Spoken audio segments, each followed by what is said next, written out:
I have so many stories, things like, suggesting that when you use social media, a Facebook page, there should be an actual person making updates and not a disembodied voice that speaks on behalf of the organization.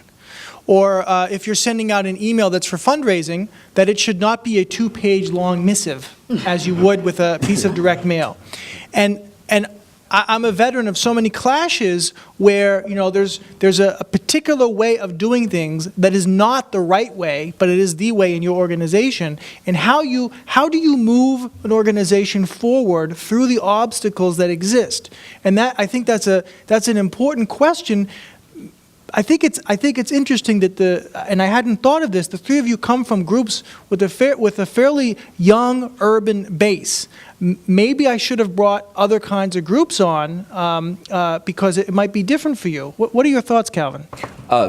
This really leads into what I was really hoping, what I left off earlier about the challenges that we face with the online organizing just in general. And to take a step back first, we really saw ourselves as the cultural translators of what was happening during the election in 2008. Being able to reach people where they're at in a way that they understood, in a way that we speak to each other about these issues, because we see them as all interconnected. Healthcare, education, LGBTQ, immigrant, like people of color, community, like all of these were connected in many different ways. And so we wanted to find a way to translate that into our online organizing approach. Currently, I actually listed out some of the problems with the way that we have approached it and why we're approaching a very particular solution. The problem has been with evaluation. Are we measuring activities when we should be measuring the impact of those activities towards our goals? The standards of metrics, that impacts the standards of metrics. Some organizations that we work with, or the 13 organizations, some of them have a standard of metrics, many of them don't, and those that traditionally do have metrics have more activities-based metrics. So number of unique visitations, tracked open mail, how many people joined your Facebook, and all of these numbers in the broad list of metrics that people have. I actually compiled all the lists of metrics. It was like 7 pages long in some cases of like membership tracking, which is cool for the activities part, but are we measuring the right things that we're really looking for, especially when we're doing the online component?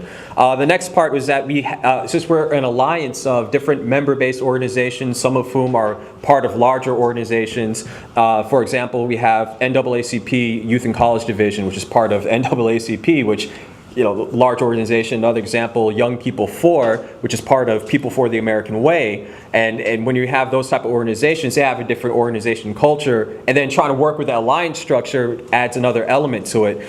And the very fact that we work with 13 different organizations, of those 13, we have about 8 to 10 different tracking systems. So we have people using DAPL, we have people using Salsa, we have people using Salesforce, we have people using Razor's Edge, we have most people still using Excel charts and Google Forms. So translating all that information to a database is really difficult. And on top of all of that, right, you got limited staff and organizational capacity, and that means the time, the resources, and the skills to be able to create that culture of change for the online organizing in a way that is actually effective. So limited connections like the broader social media and organizing strategies, and shifting our tactics to make sure it makes sense. And that's why we're actually currently involved in launching a RFP. For those of you who are interested in the request for proposal that we're trying to create, is an online shared database where we take these common metrics so that we can measure what we're actually looking for, both in terms of activities and in impacts,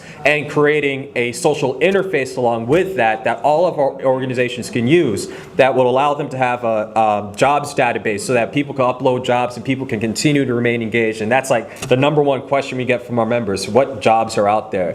Another thing is a campaigns database, so that we can continue to track what campaigns are going on, and they can see that this issue, this one-time call-in day is not a one-time action. There's actually an arc of change that we're trying to create and how it connects to the other campaigns. We want to have a trainings database, since so many of our organizations provide trainings, an events database, and a membership map so people can communicate with each other. So these are solutions that we're looking for online that connects to our offline organizing and our approach to organizing that engages it in a strategic way that makes sense and speaks to people in that like cultural translation type way to the communities we work with.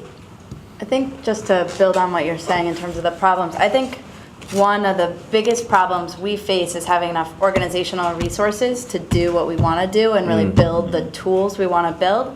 I know like, much of my job I feel like is often trying to like cajole and wrangle somebody to just do what I want to get it up online and negotiate to try to, you know, push our project a little bit up to the top to get a developer to just spend a day to like build this thing. And I think one of the solutions, or one of the ways that we're trying to get around that, is rather than say like, I'm gonna build the most awesome action center on our website that has the fundraising tool and the house party tool, and it's gonna be big and it's gonna be beautiful, it's gonna be like MyBo on the Freelancers Union site. Instead, try to scale back to small, bite-sized little experiments that don't require months of development and also may not work. Because I think a lot of things with online organizing is you don't know what's going to work and what people are going to pick up and what they're not.